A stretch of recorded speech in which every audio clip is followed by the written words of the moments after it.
suite and talk to a man who knew him very well, Henry Lewin, who was a big man with the Hilton chain. And you'll see that interview following these messages. We'll be right back.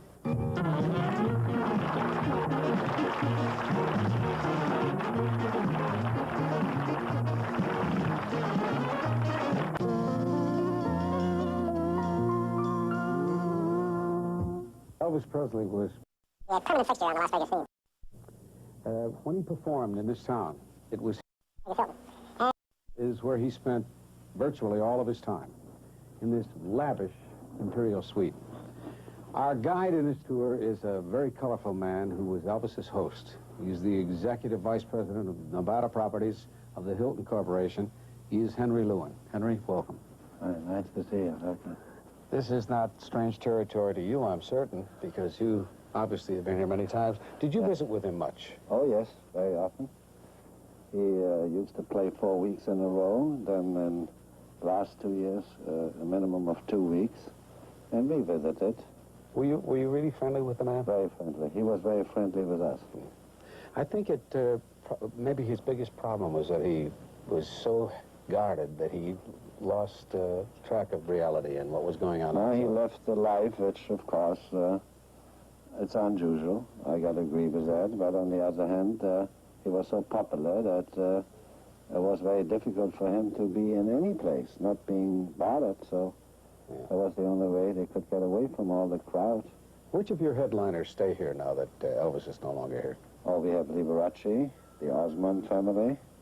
We have John Davidson, Stephen Eady, Bob Hope comes here. There's a lot of wonderful. The most requested place. Was Elvis impressed with this suite, Henry? Yes, because he came here when it was built for him.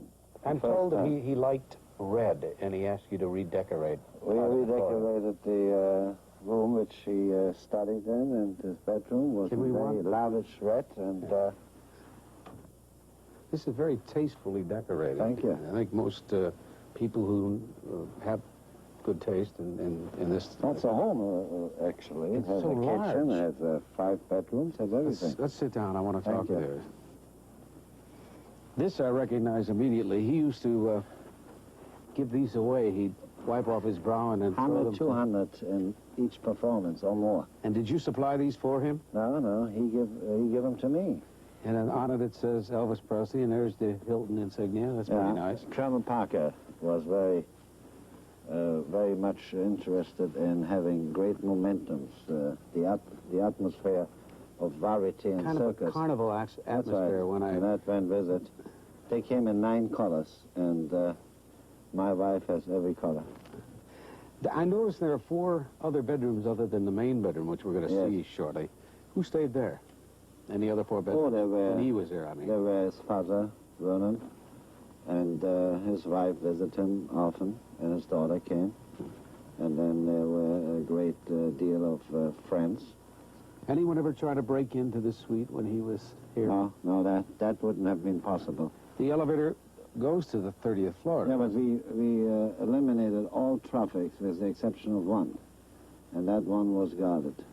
Now, he could not possibly walk to that elevator as you and I didn't, just go downstairs. There's a special door to one. A single elevator? Yeah. And he would go down into the kitchen, backstage area? Right, yes. Did he use the kitchen, this kitchen in the suite as a dining room, or? Yes. Did he use it much? He liked junk food. Yes, is that what they call it? Yes. And like what? What junk food? Hamburgers. I think it's good food. We have the McDonald's. You have the whole convention. So I think I should say it's gourmet food. They are good customers. I read that he used to take bread and I believe peanut butter and bananas, and would French deep fry peanut butter and banana sandwiches, and that he had a... He did that too, but you know, he was very friendly with the help, and they liked him, and he knew everyone. So he called Leonardo's restaurant and told him what he wants to have. And if there's any idea he had something, he wants something else, Colonel Parker is one of the great managers, not only for an artist, but he can arrange everything. He didn't handle anyone else when he had Elvis, did he? He never handled anything, no. Full-time job. Does he have anyone now since Elvis is gone? No, still Elvis. I understand the records and the movies are doing such tremendous business all over the world that he must have an enormous income from that alone. I think if we would advertise on our billboards outside Elvis Presley was here, we would draw more business than what we put out there, what we got here. We'll be right back with Henry Lewin right after this message.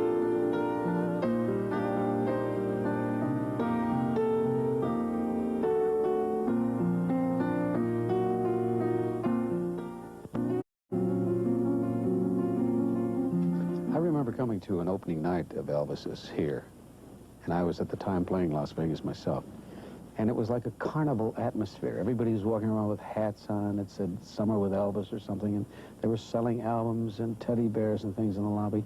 Did Colonel Parker create that atmosphere? That's his life. That man is absolutely a phenomenon in regards to type of promotion. He knows exactly what he wants to do, and he plans it to every detail. I've got to ask you something. I'm looking at that fixture over there, and there's a story. The story goes, according to some gentlemen I had on my show who are bodyguards of his, who, by the way, say they will submit to a lie detector test to substantiate the things that they've said, that Elvis sat on that black couch over there and took a pistol and shot out those lights. Do you have any knowledge of that? All I can tell you is this. If everything they say it's true, and I have no reason not to say it is not true because I was not involved in their private life or whatever they talked about, but Elvis was a very charming, low-key type of a person. I would not allow anybody to take a pistol and shoot around when people are there, but if they were both alone here and they shot, then they must have fixed the wall the same time they shot it, because otherwise I would have known about it. Mm-hmm. And for the protection of himself and as a guest in the hotel, we would have made a protest. Now, if they did it and fixed it, I wouldn't know. Well, the story goes that when he did that, it jumped off the chandelier. A bullet went through that wall and almost killed his girlfriend, who was in that bath. I believe the story better now, because the first story is not dramatic enough. It has to go now into the room, and almost the girlfriend, and makes me fall off the chair in the basement. There's also a story that one night he was literally climbing the walls in that bedroom when he called his bodyguards and said, "You've got to get rid of this man. It's driving me crazy. He's brought more unhappiness into my life than I can deal with, and he's got to die." And he asked his bodyguards to call somebody to handle the job for him and get rid of, I think the fellow's name is Mike Stone. You mean the karate? The karate expert, yes. My wife has moments like that, too. When I'm in Las Vegas and she's in San Francisco, and she said, if this man doesn't come home soon, I'm going to kill him. These are phrases. I must say to you, it's a personal opinion. Elvis is a sex symbol. You know, was a good-looking man. And every woman looked at him. Even if they didn't mean the way it looked to us, it looked that way. And all of a sudden in the newspapers is that his wife left him for another man. Maybe he was upset. And if he says, if I get my hand on the man, I kill him, or you kill him for me, I don't know what the so-called bodyguard told him. I'm going to do it for you? No, Elvis finally changed his mind and said, you don't have to kill him. You don't have to kill him. Well, that was nice. Nah. There were a lot of parties given up here, weren't there, when he was here? Yes. Anyone ever get hurt? No, there was once a lady slipped and sprained her ankle, and they were very concerned. Elvis was not even in the room. When it happened? It was an opening party, and it was nothing, but publicity goes out. It was always very, very sensitive. What was she doing at the time? They danced. They danced, and they had a good time. But there were so many people in here. They were invited. It was like an opening night. They had it first downstairs in the dressing room, and then people were invited here. It was just that, like you said in the first statement, anything connected with Elvis had to be dramatic. If I would do the same thing... Nobody'd even print it. Nothing. Maybe with you, but with me they wouldn't print it. You've got to be careful, too. I know what a busy man you are, Henry, and I thank you for this visit, allowing us to invade this beautiful suite. We thank you. You make us popular, Mike. Vern is always worried every year to make sure that you return. You had today as many people as Elvis had. Will there ever be another Elvis? You did it. The day when I came to the lobby and saw all the lines, I showed Elvis's back, and then I said, "There's Mike." Will there ever be another man like that, another entertainer? I don't think so. You see, Houdini was one. Elvis is one. They, you know, like Rudolph Valentino. That's right. They just don't, it just comes every once in a while, but I don't think in our lifetime. Thank you, Henry, very much. Thank you.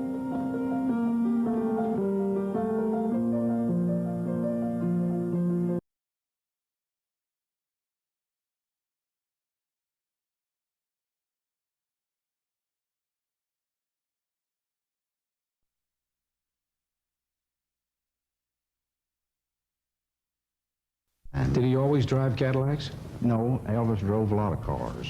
He drove Continentals, but whenever he first got started, Cadillacs was a thing at that time. And so he definitely was a Cadillac person. That's the lights.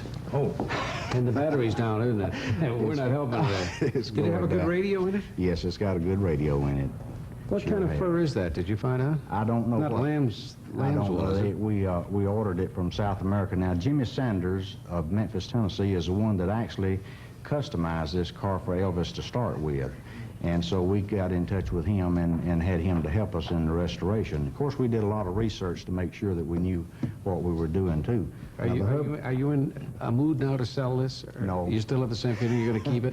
I feel like I'll keep it. I have 4 fine sons, and I hope that I can pass it on to them. And do you collect cars? I don't collect them. I am in the car business, but I don't collect cars. But you sell new cars, is that the idea? And this is just a... Is that the right mileage, 38,000? 38,000 is original correct for mileage. 1956? That's right. Do you drive this at all now? We drive it on rare occasions, but unless, you know, we have escorts, we never put it on the street. And we have to have somebody in front or in the rear to make sure, you know, that Jim, nothing thank you for happens. bringing it down to You're show quite our welcome. viewers. I appreciate it very much. We'll be right back. With David Sheehan, right after this.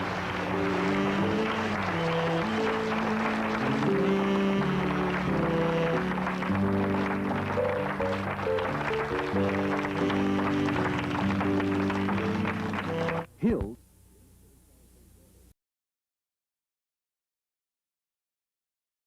His friends, Linda Thompson and the...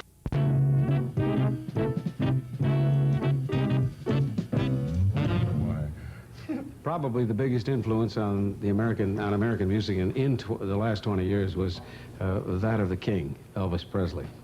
We were all fascinated with the incredible career of that great showman.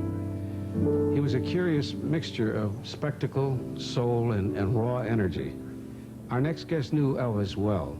She lived with him for 4.5 years as his lover, confidant, and friend. And I know you'll be interested in her story. Here is, and welcome her, please, Linda Thompson.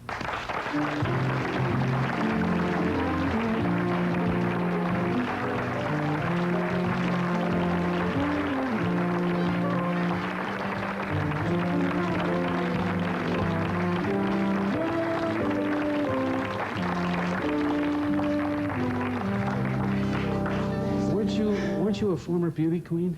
Of sorts. What, Memphis? I was Miss Tennessee University. Oh, Miss Tennessee. How did you meet Elvis? I met him in '72. I was Miss Tennessee University at the time, and my girlfriend was Miss Rhode Island. She had just moved to Memphis. And we were planning to get a job and go to work and become roommates. And we were invited to a movie theater together to meet him. And I thought, well, you know, he just wants to meet Miss Tennessee. That's very nice. And we went to the theater. We almost didn't go because I wasn't sure. I thought, you know, I was a small town girl, and I thought, oh, this is a big star. You know, I don't know what he's going to pull. But he came and sat next to me and pulled the old yawn and stretch of the arm behind the seat bit. And I was very standoffish because I thought he was still married. The news hadn't broken that he was separated. And he said, you know, honey, you realize I'm not married anymore. I said, oh. But So you were we put were off by together. him at first. I wasn't put off by him. I just had no intentions of getting involved with a married man. You know, I thought he was still married at the time. Was he? I thought he was pretty cute. What was it? What kind of a guy was he? Was he easy to get to know? Yes, he was very trusting. He was easy to get to know. He was somewhat of a difficult man. He was very paradoxical. He was a very strong figure, a very intense man, and yet he needed a mother figure very much in his life. Wasn't that his nickname for you, Mother? Mommy, yeah. Mommy, isn't that strange? Sort of That's interesting. I find that very interesting. What did you do on your first date? Our first date, Was it- I met him at a theater. Was it? Well, that was the first date? Yeah, and then we were invited to his home the next evening, and he took us on a tour of Graceland, and we rode golf carts. And he was very much like a little child. He enjoyed just playing in the yard, you know, playing on his golf carts and riding motorcycles and that kind of thing. I also read that, have read several things about Graceland, that it was the kind of decor and all was kind of Garish. garish and carnival-like. In a sense it was, but then Elvis was a very outlandish figure in his own right. You know, he was very flamboyant in his lifestyle and his generosity and the way that he dressed, so it was very befitting, I thought. He lived a strange life. They made him, he surrounded himself with what he called bodyguards, I guess. And Memphis Mafia. yeah, is that what you call them, the Well, that's Memphis what Mafia? the press called it. And they really didn't let the man go anywhere. He couldn't, like, look, if Bob and I decided we wanted to go have lunch after the show, we could go and have lunch, you know. It wasn't so much the people around him. It was just his lifestyle. He had grown so acclimated to that sort of life that became normal for him. He And didn't it ever really express a was, desire to say, hey, look, occasionally, did he yeah. ever put on... No, he never tried disguises. I know what you... I wanted to go to Disneyland so badly. I wanted him to be able to experience Disneyland, you know, something like that. I thought he would really enjoy it. But he had such a presence. You know, he had his own stance, his own walk. I think that no matter what he had they'd know done, him anyway, they would have known him. Yeah, you were there with him for 4.5 years. You lived with him for 4.5 years. Did you ever feel like you were kind of Rapunzel. penned in like him? I did, yeah. My girlfriend worked in the office, and she used to often pass my dressing area and say, Rapunzel, Rapunzel, let down your hair, because it was like living in an ivory tower. Couldn't he have gone, say, to an island in the Pacific and bought it and lived on it so he could roam? I'm sure he could have done much more than he did, but as I said, he had grown so acclimated to that sort of life, it had become normal for him. Did he eat 3 meals a day? Did he play cards all the time? Did he watch He television? watched TV a lot, he read a lot. What kind of books did he read? Spiritual and political, Same thing, yeah. yeah. You know, since he mentioned television, I heard the most outlandish story, and I heard it from, as they say, a reliable source, that he was watching television one day and saw Bob Goulet I knew that's singing, what he brought up. and that he took a gun and shot the set out. Didn't he like, is that true? I'm sorry. Did On he? behalf of Elvis, You win some, you lose some. That's a good thing it wasn't an in-person engagement. We talked about this backstage, and it wasn't... Did he really do that? Oh, yeah. Didn't he like Bob? No, it wasn't that he didn't like Bob. It was just that I'm sure there was snow in the TV set or whatever. Maybe it was a bad picture. He was. So he just shoot the He set was out and say, crazy. "Get He me had a another one?" nickname on his ID bracelet. Crazy. That was his nickname because he would do kind of crazy things like that with guns. What? He was a grown-up child with grown-up toys. You know. That describes it perfectly. Yeah. What about his diet? Was it as ridiculous as I read that he was hooked on these awful sandwiches, banana and peanut butter, banana, and he would yeah. deep fry them in butter? Yeah. They're great, aren't they? They're so good. Yeah, unless you swallow them, they're terrific. But they're not the best thing in the world for you to have all the time. No, he did have a very poor diet. You know, too many eggs, too much pork, and too much beef, not enough fish and chicken. He never ate fish, as a matter of fact. And did you go with him at Las Vegas engagements at the Hilton and all? And on tour. Yeah. Yeah, it was grueling, sort of a grueling I lifestyle. should It was say. interesting, and, you know, I don't regret any of it at And did all. you adjust to his schedule? I did, yeah. I'm a very adaptable person. In the beginning, it was it was easy to adapt to that lifestyle, but after a while, it just became so bizarre and so abnormal. I think anytime you lose touch with what is normal in this life, you won't find happiness. In the 4.5 years of that relationship, did he ever say anything to you like "I love you," or did he ever ask you to marry him? certainly. Did he ever ask you to marry him? We discussed marriage, yeah. And But why didn't it come off? Elvis didn't like the word wife. He loved the idea of having a family, the security and the stability of a family life. And he viewed Lisa and me and his dad and his grandmother as his family. But he didn't like the word wife. Somehow that represented confinement to him and restrictions that he didn't want to have in his life. Yes, Bob. I have a question about his music. Did he listen to a lot of other musicians and Yeah. songwriters? And Yeah. what type of Primarily music? country music. Yeah? Yeah, it's really interesting because he started the whole rock thing, you know? Uh-huh. But he primarily liked country music and gospel music. And that's where his roots were, in gospel I music. saw him perform once at the Hilton, and the Colonel was his manager was a very, very sharp man, and it still is for that matter. But he was smart enough to have Elvis' show between our shows on the Strip, so that he invited every star on the Strip. And so we went and sitting there watching him perform. First person I ever saw turn his back to an audience, and you enjoyed it. I mean, he worked a lot to the band. Yeah, he didn't did. He broke a lot of rules, and of course they worked for him. But a terrific showman. He was a terrific And showman. he was beginning to have a weight problem then, and I saw him do something very unusual. He took a piece of music by, you'll appreciate this, Perry Como was in the audience. He took a piece of music and he sang Call Me Irresponsible off of the sheet music. Call Me Irresponsible? Really? No, not Call Me Irresponsible. It's Impossible. It's Impossible, which was Perry Como's song. He didn't make reference to the fact that any of us were there. No. Never introduced a single soul. Ed Sullivan, the late Ed Sullivan was there. A lot of people in the audience. Steve and Edie were there. And but I was so fascinated by turning the back to the audience, and they loved it. And he's the only person to ever fill that room. He could almost do anything, you know, and his fans accepted it. He has tremendous fans still. You know, they're still in existence. People literally came from all over the world to see him, and they would He never got to tour Europe. And it's so fascinating that he has such tremendous fan clubs there still. In England. He never went to England. They loved him. They worshipped him in England. He introduced me once, but I had gone to the men's room. Did he shoot at you? That's the night he said, here he is, Jerry Vale? Is that no, I'm kidding. No, I'm kidding. What was this? Go ahead. I've seen a lot of entourages and bodyguards and such like. And it seems to me that most of their job is keeping the job, you know. Most of their job is causing things to do. And if you're going to, you know, if I get hired to protect someone in the middle of the desert when there's no one else around, I'm going to protect him, okay? And I did hear a story once before Elvis started touring again, before he was making his PAs again, that he said, I can't go out in public, I can't appear because people will go crazy. I'm afraid for my life or what have you. And the guy took him outside of this office building or this place, and they stood on the street for a couple of hours, and no one knew who he was. My father had that same problem. When he was at an event or some kind of a, you know, situation where there were a lot of people, he would instantly get recognized. But it was possible for him to go shopping. And people would say, you know, but they would, Right. you know. It's interesting because it really doesn't happen with a lot of other people like that. Frank Sinatra, I mean, who's bigger than Frank Sinatra? He goes out, you know, he could... But see, everyone thinks he's tall, and then... But it was very interesting. We went out shopping a couple of times, and we would have to run for the car. How tall was Elvis? Elvis was about 6'1", almost 6'1". He was a big man. Yeah, he was. I heard an interesting story just the other day. A man named Jerry Weintraub, who handled all of Elvis's tours. I said, how in the world, because I had read that Elvis didn't want to do tours, how in the world did you talk him into doing these tours? And he said, well, it was easy. The first thing I said to him was, there's a guy getting awfully big out there who's cutting in on your territory by the name of Tom Jones. And Elvis, without a breath, said, I'll do the tour. Is that, and I'm sure that's true. I don't know if that's true. But he reached his ego with that remark. You know, was there a thing? Because I know... Well, he and Tom Jones were very good friends.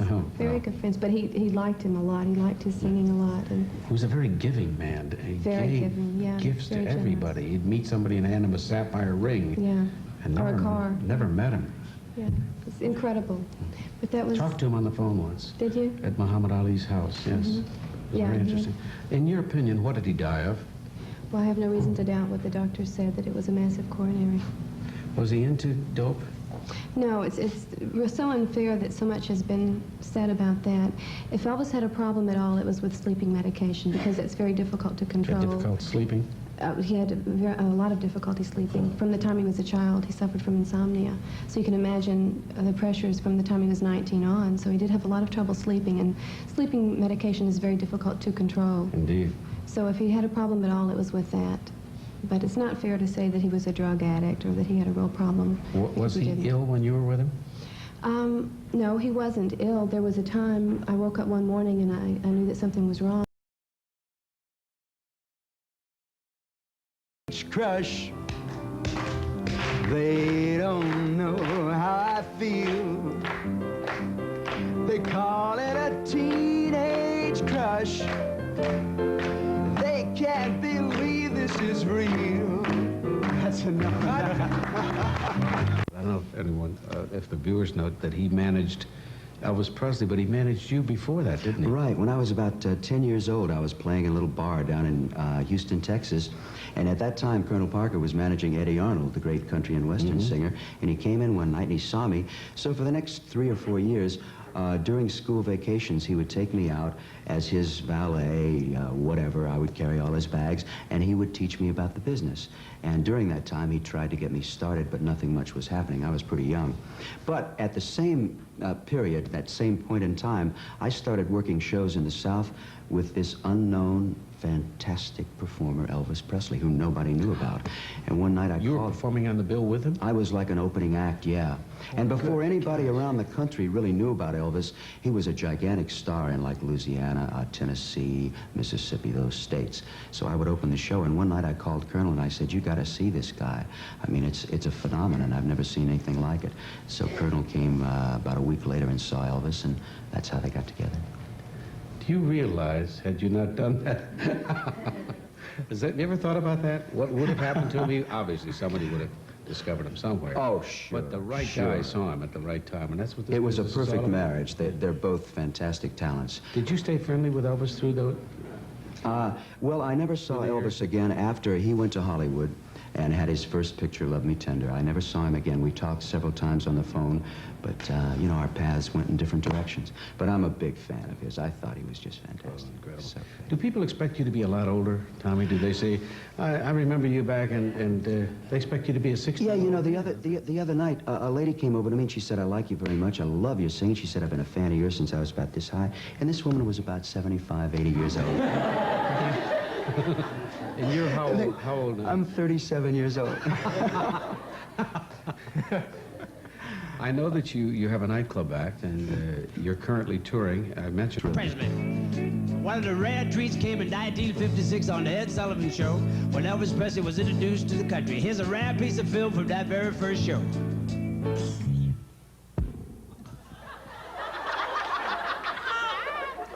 Tonight, our special show introducing America and Canada to country and western phenomenon. Now, you youngsters out there, let's slow it down. Here is Elvis Presley. Hold you.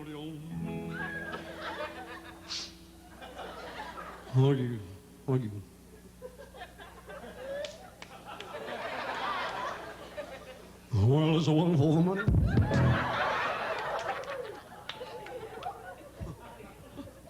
I ripped my jeans. Oh, I'll do for the show.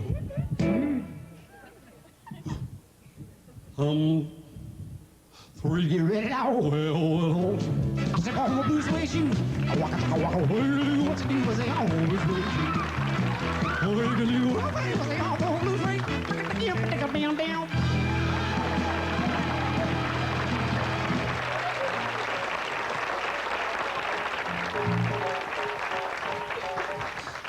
Right, Chuck, Henry begins a special 5-part series dealing with the